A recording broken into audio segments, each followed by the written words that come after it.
Now on Hot Mike with Andy Withrow, an 18th game for the NFL. It's coming, and with billions involved. Josh Allen wins MVP, not Lamar Jackson. And how about the Pro Football Hall of Fame? No Eli Manning either. It's all straight ahead coming up on Hot Mike with Andy Withrow. We are at Super Bowl 59 Radio Row. Our coverage presented by Hims. Weight loss drugs are everywhere right now, and, well, there may seem to be a bit pricey, out of reach until now.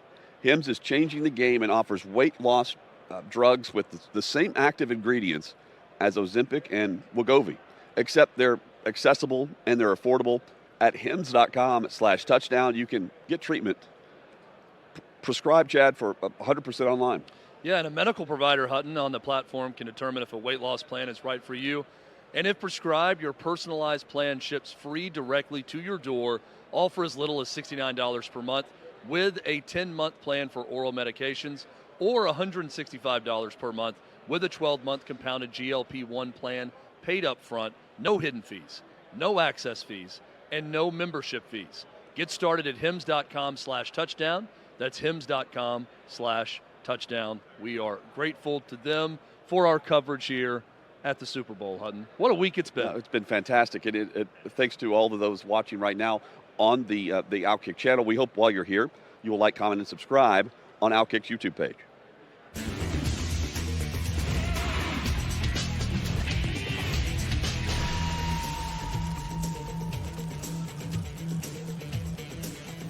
Chad, the huge discussion this week. Of course, the game. We'll get to that in a moment. But there's the big game, and then there's the 18th game, the regular season game. Roger Goodell is slow playing this after pressing the gas. He's now slow playing it a bit. He's backed off this is going to happen type thing. But it is going to happen. They're just playing ball with the NFLPA right now. The NFL can opt out of its current television and media contract in 2029. That just so happens to coincide with the upcoming negotiations for what would be the extended NFLPA deal, the labor deal. By adding an 18th regular season game and removing another preseason game, think about the billions that could be at stake here, because Netflix is in the game. They've already, they've done the Christmas Day games. They're now 300+ million worldwide subscribers, and the NFL has a global initiative. Announced today, they're going to be playing in Dublin for the first time in a regular season game. That's going to be with Pittsburgh. That's next season. 2026, Australia. They're headed to Melbourne. I won't be surprised if Netflix, they don't want just a Christmas Day and a couple of games here or a playoff game there. I think they want to own a big chunk of the pie. A big chunk would be owning a full week.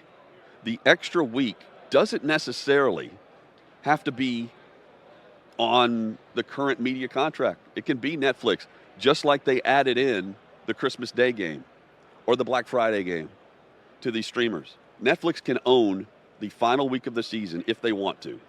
They could also own the international series if they want to, because when they add this extra game, and I have said this for 2 years now, they are going to have every single team playing international football every single year. That's going to be the extra game. There's going to be millions that the players will make off of it through the salary cap. Billions will be earned, as usual, by the NFL. And Netflix is taking over sports.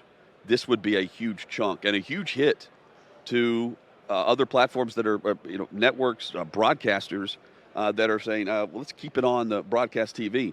Well, you still have yours, but the NFL will be everywhere. And Netflix, I think, would be smart to jump in and own the final week, the playoff push. The playoffs really begin that week. This was a down year for that with only, 2 or 3 games that mattered? Yep. Chad, I think Netflix could own wild card week 1 of what would be the final week of the regular season. It's impossible to deny the great takeover of Netflix and all insane. Things entertainment. So to deny that they're going to not have a bigger piece of the pie of the NFL, I think would be foolish. I could see this happening. It's funny you talk about the international influence on the games and Australia and everything else. I held the door open for someone at a coffee shop earlier this morning. Yes. And I heard, "Thanks, mate," coming in. NFL Australia on their shirt. Team of 10 people, media-wise, here from Australia. I'm walking across the media center. Young lady with a British accent is walking in.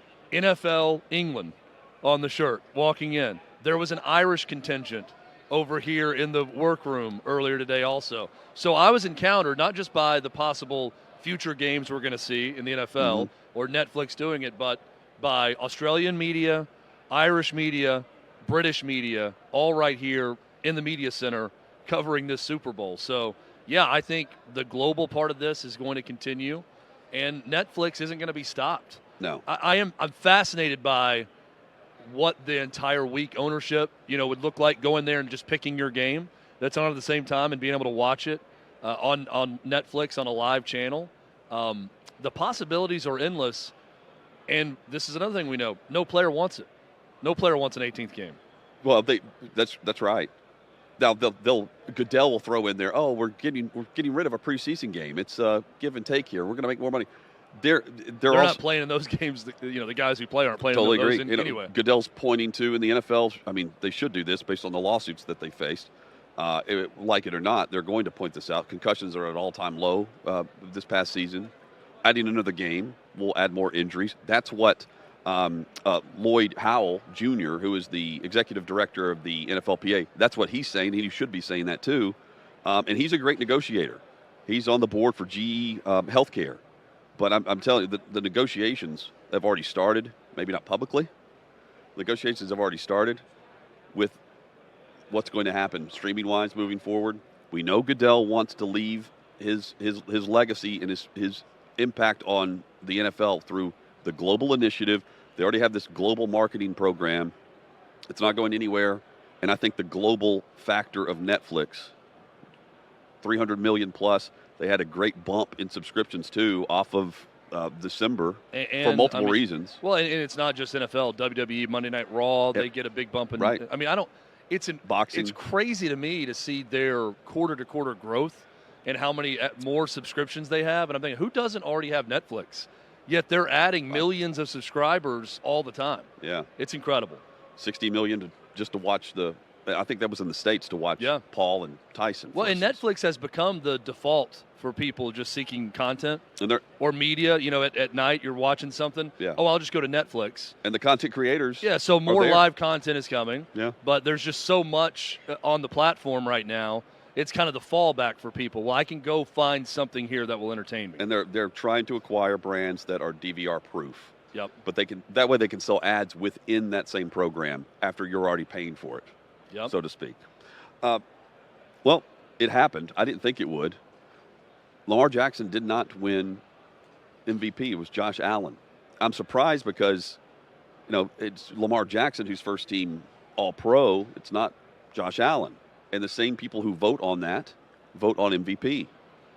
The numbers really stand out. I mean, Lamar Jackson threw for like 5,000 yards.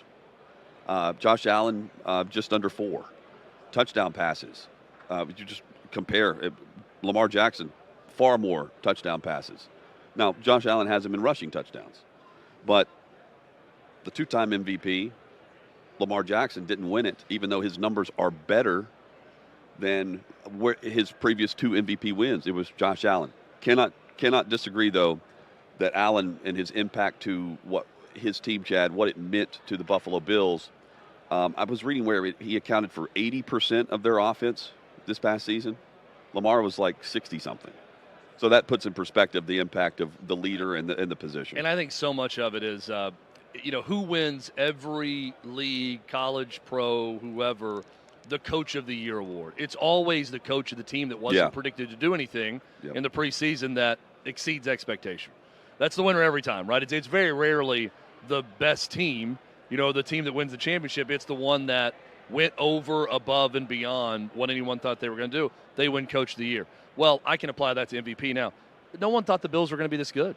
They thought the Bills' window was maybe shut, that their roster wasn't as good as last year, and then Josh Allen proved everyone wrong. And I do believe that he's more valuable to the Bills team than what Lamar Jackson is, even though Lamar Jackson had better stats. I'll also say this, Hutton. There's a lot of BS back and forth on people getting irate about. I think either one would have been a good choice. Sure.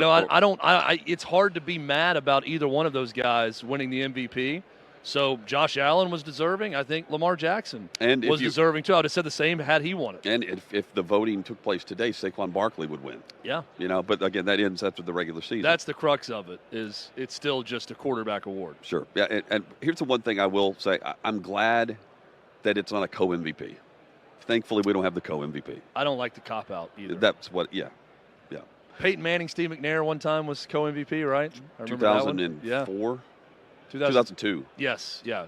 2002. Two or three, yep. Something like that. Speaking of Manning, Eli Manning, not in the Pro Football Hall of Fame. In his town, too. At least not yet. The year where the Super Bowl's in his town, they didn't give it to him. At least not yet. So, okay. I'm glad you bring this up, that element of it, because the voting for this took place back in mid-January, before the Hall of Fame selectors were even in town. It used to, and we certainly know this process with Koharski being in the all-day Saturday. Yeah. Saturday of Super Bowl, day before the Super Bowl, is when they would meet and vote. It took all day. Now they do this over Zoom on a Tuesday or Wednesday in the middle of the week, I think. Which I think cheapens it so much. Not this week, though. I think it cheapens the whole process so much. Yeah. I wish for those selectors, like this is the football convention. Right? This is the event where everyone that's in sports comes to the week of the Super Bowl and you see everybody.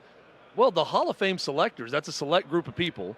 There's not many of them. Right. They should have an annual part of this that's a meeting of their minds to get together and discuss who's going to be in the Hall of Fame instead of a Zoom meeting that decides it and then, the results are hidden for television purposes where they can come back and announce it on TV. And that's why they're not meeting like they used to because the NFL Honors is on a Thursday night, and they want that announcement done.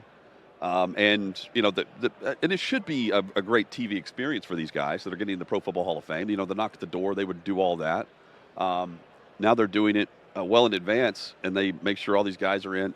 It's cool, but it sucks that guys like Armando Salguero can't know the results until we find out the class of 2025. But no Adam Vinatieri either. The dude is a Hall of Famer. Now, I don't get it. What they end up doing is they go from 15 and then they take it down to 7, and then you see the class of 4. You vote for 4 of the 7. You can't just say yes, thumbs up to all 7, because the class is now, again, they're determining the hall and the league. They're determining how many's going in each year, whatever. For the modern era, it's confusing because it mixes and matches every single year. It's impossible to leave out anybody at that when you get to 7 of the 15.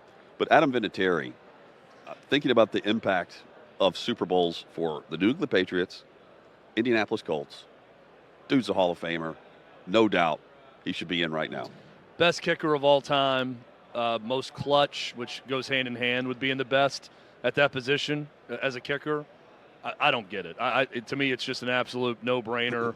It seems or should be one of those guys that, and Armando's talked about this, that everybody just, all right, let's spend about 30 seconds on this guy. Boom, stamped, move on. Think about the tuck rule game. Yeah. The Brady tuck rule game. In the snow. Dude hit that kick. Nailing that kick. And Super Bowl. Brady doesn't win his first. Well, unless Vinatieri hits that kick. I mean, dude's just straight clutch. But Eli, also clutch against Brady and the Patriots. He's going to be in the Pro Football Hall of Fame. I just don't like playing the game of, he'll get his turn. He'll get his turn. Let these guys get in whenever they should be getting in. And it's not on the selection committee, by the way. It's the class is too small.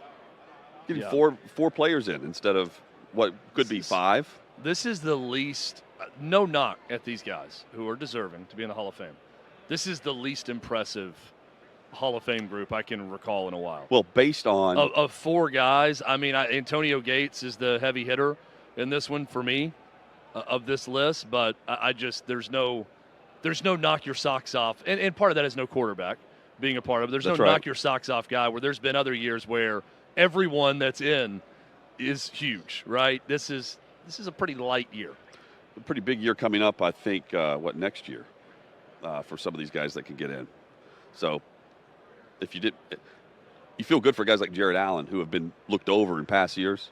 They're one of the 4, and there's some bigger names about to check in there.